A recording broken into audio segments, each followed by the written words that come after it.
I've been coming across more and more stories about people whose consciousness seems to have slipped for a short time into other realms.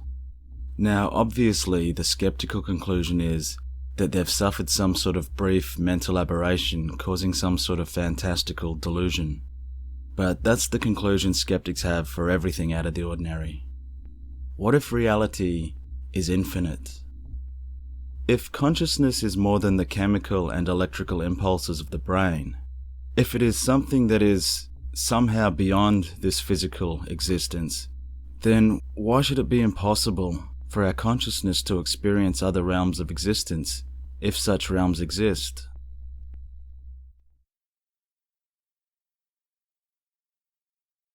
The following incidents took place in Michigan in the summers of 2009 and 2010. I've dealt with sleep paralysis for years, so much so that my body is now accustomed to the sensations that are the precursor to the terrible experience, and I'm able to wake up before it fully takes hold of me. One thing that I've always found to be truly bizarre about this is that I had never experienced it in my life until my ex told me about how it used to happen to her when she was younger. On that night, it happened to me, and it hasn't stopped, though it's become rarer and rarer. I had two experiences that leave me at a loss, because I've never experienced anything like them. And I'm not sure if they were just really intense episodes of sleep paralysis, or if they were out-of-body experiences, or maybe something else. I don't know. The first experience I had was in 2009. I was lying in bed, watching television, and I fell asleep. I then felt myself wake up, and realised that I hadn't been sleeping long because the show that I had been watching was still on. I could only see half of the television because my blanket was pulled up, partially covering my face, and it was making me sweat and making it difficult to breathe. I reached up to pull the blanket down, and that's when I learned that something wasn't quite right, because no matter how hard I tried, I wasn't able to pull the blanket from my face because my hand would just pass straight through it. Terrified, I jumped out of bed and was overcome by this strange, dizzy and numb feeling in my head and throughout my entire body. I thought that maybe I was having a stroke or something, so I ran to my door to get my parents to take me to hospital. I reached for the door handle, and just like with the blanket, my hand passed right through it. I tried to grab it several times and got the same result each time. My hand passed through it. I then tried to beat on the door really hard in hopes that the noise would wake someone in the house and that they would come and check on me. But again, my hand just passed right through the door. I then started to really freak out because I thought that I was dead, and I began to hyperventilate, and I cried out to God. All of a sudden, it felt like there was a zap, and I was back lying in my bed with the blanket over my face. Only now, I was able to pull it off. I jumped out of bed and ran out of my room, and I didn't go back to sleep for the rest of the night.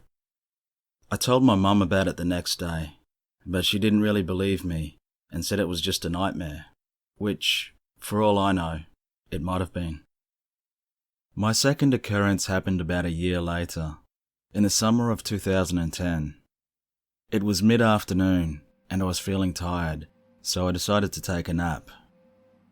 I went and lay down in bed, and I was struggling to fall asleep, but I finally managed to drift off when my cell phone rang. I didn't want to answer it because I was almost asleep, but I reluctantly grabbed it and climbed out of bed. Without looking at the number, I answered and said, "Hello?" There was no response, so again I said, "Hello?" There was still no response. Irritated, I walked out of my room and down the hall toward the family room, and one more time, out of frustration, I again said, "Hello?" Finally a voice replied, but it was all static and breaking up. I said, "I can't hear you. You're breaking up." Then the voice became clear, and it said, "Hello, I need you to do me a favor." I laughed, thinking it was some sort of prank call because I didn't recognize the voice, so I decided to play along. I asked what the favour was, and then the voice completely changed, from pleasant to this deep, demonic growl, and it screamed. I freaked out and threw my phone across the room. It hit the wall and shattered into pieces. My entire house began to shake like there was a massive earthquake, and my vision got really weird. I just closed my eyes and said, "God, please help me." I opened my eyes with a start, and I was back in my bed, and my phone was sitting beside me, and it was in one piece and functional. I picked it up and quickly scanned through my call history, but there were no strange calls made. I also saw that only a few minutes had passed since I first started to fall asleep.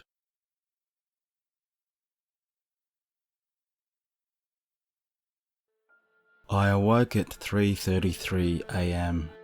I had a vision of water entering my head, pumping from a nearby pressure release valve in my basement for several moments, as my left shoulder shook, as if I was being woken by someone or something.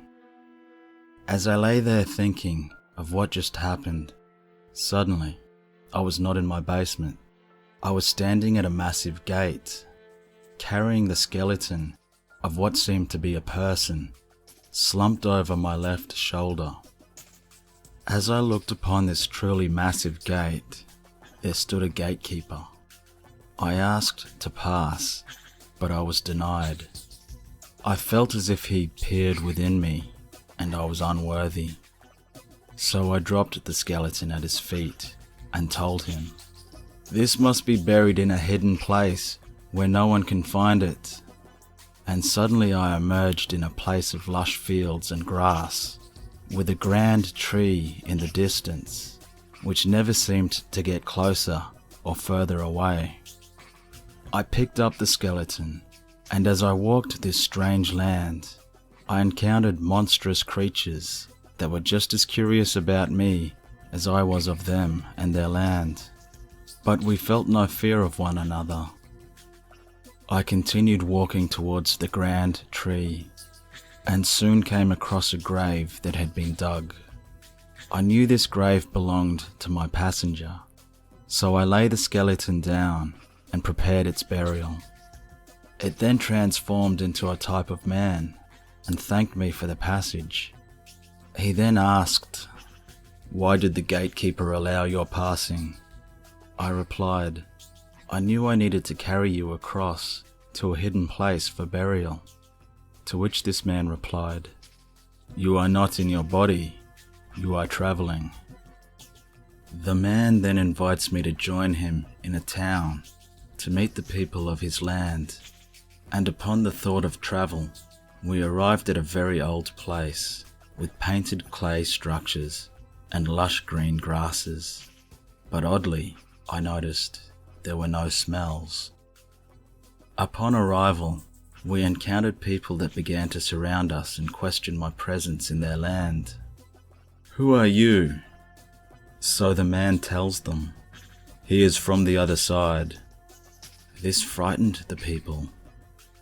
I remember feeling an energy surround my being, as if my thoughts became a color around me.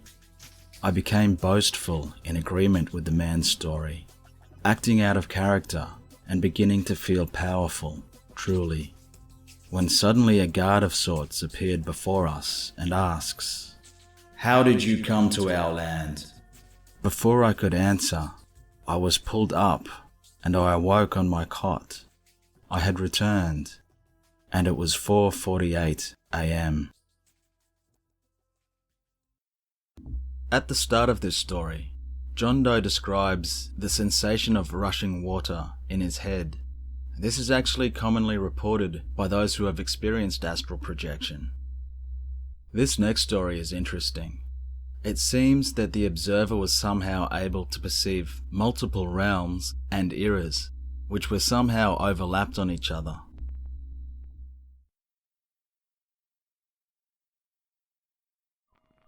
One morning I awoke to find the walls of my bedroom were looking extremely odd. I noticed there were holes in the walls and ceiling, and through them I could see outside the building and off into the distance. Each hole had a different appearance. Some were dark, and some light, with a shimmering, gradually changing shape, about the size of a dinner plate, but with ragged and uneven edges. Although I was deeply disturbed by this, I decided to get dressed and examine my surroundings and try to work out what was going on. As I entered the next room, I was shocked to find I had a visitor. I was the only person living there, so this was strange. Even stranger, though, was the appearance of my guest, who looked like a combination of the creature from the Black Lagoon and a medieval devil, crossed with one of those reptilian alien beings popular in sci-fi. Though terrifying, it was such a cliche, I had to ask myself if I was still asleep and dreaming. Obviously, the main feature of these episodes is that you feel like it's real, but you still try to determine if you are dreaming, and have to grudgingly accept that you aren't. I stood staring at this creature, and realized it was as interested in me as I was in it, and almost seemed to be bemused by me. Eventually, I edged out of the room and made my way upstairs, and this is where the time slip comes in. As I looked around, it became clear that parts of the building had reverted to an earlier period, banisters, wallpaper, and furnishings. There was a strange mixture of styles and eras, but the biggest surprise was waiting upstairs. In the 1800s, the building had been some kind of shop, I think, and the frontage had windows facing onto the street. Although the latest use of the building was as a car repair business, here and there you could see old fittings and furniture interspersed with engines and rusty bumpers. The best way I can describe it is to say that different eras were merging. Looking outside, I was amazed to see a street scene from the 1800s. There were horse-drawn carriages and people in old-fashioned clothes with top hats and starched collars. It was all in such incredible detail and realism that I drew back, so they wouldn't see me. I wondered what would happen if they did see me, and I thought to myself, if I walk out that door, will I ever return to my own reality? With a huge effort, I went back downstairs, past the creature who was still there, and back to bed, where I closed my eyes, and the next thing, I was waking up as usual. I kept looking over my shoulder for a while after this, and it took weeks to get over it. It definitely changes your perception of reality to have an experience like this, and now I have more acceptance of other people's stories.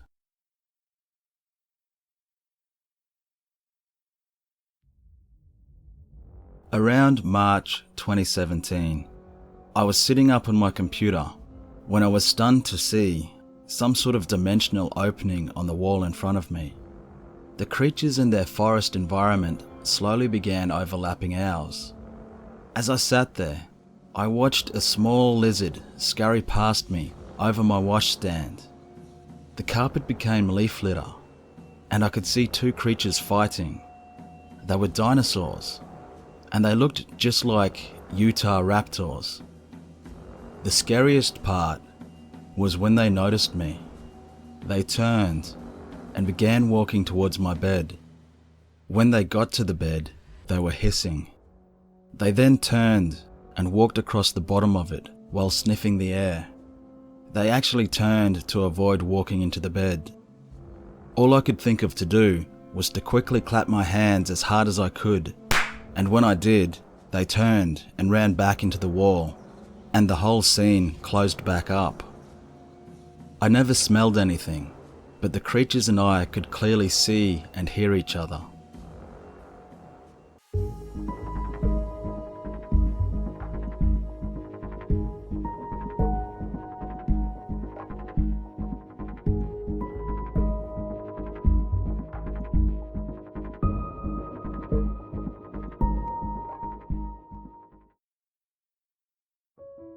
When I was 13, A doctor wrote me an adult dose for a certain medicine based on my weight. I was a fat kid and ended up with too high a dose, so the medicine ended up constipating me for a month. I did not shit for a whole month. I got sick. I had raccoon eyes. My stomach would jump and flutter. I had cramps. It was bad, and I was miserable. I finally told my parents how long it had been since I had shat, and they freaked out and took me to the hospital. There, they gave me 3 enemas back to back. After the third and final one, all that water had softened up all that shit just enough so I could expel it. I sprinted to the nearest bathroom, gown open in the back, and tried to make it to the toilet. I didn't. My ass was hovering at a 45-degree angle above the toilet when the geyser burst. This next part is not a lie, but I know some of you will think it is. Shit went everywhere. The toilet was totally covered. There was shit on the ceiling somehow, on the floor, the walls, even the sink got hit with some spray. There was shit literally everywhere. But I felt great, like a new kid. So I cleaned myself up the best I could, and then had to figure out what to do with the mess. There was no way I could clean it up with toilet paper. I needed a janitor. So I walked out and politely told a nurse that the bathroom needed a clean up, badly. There happened to be a janitor nearby, so I saw him walk past to clean it up. And when he got to the bathroom, the whole ER heard him say, "Oh hell no, I ain't cleaning this up. I quit." And he did.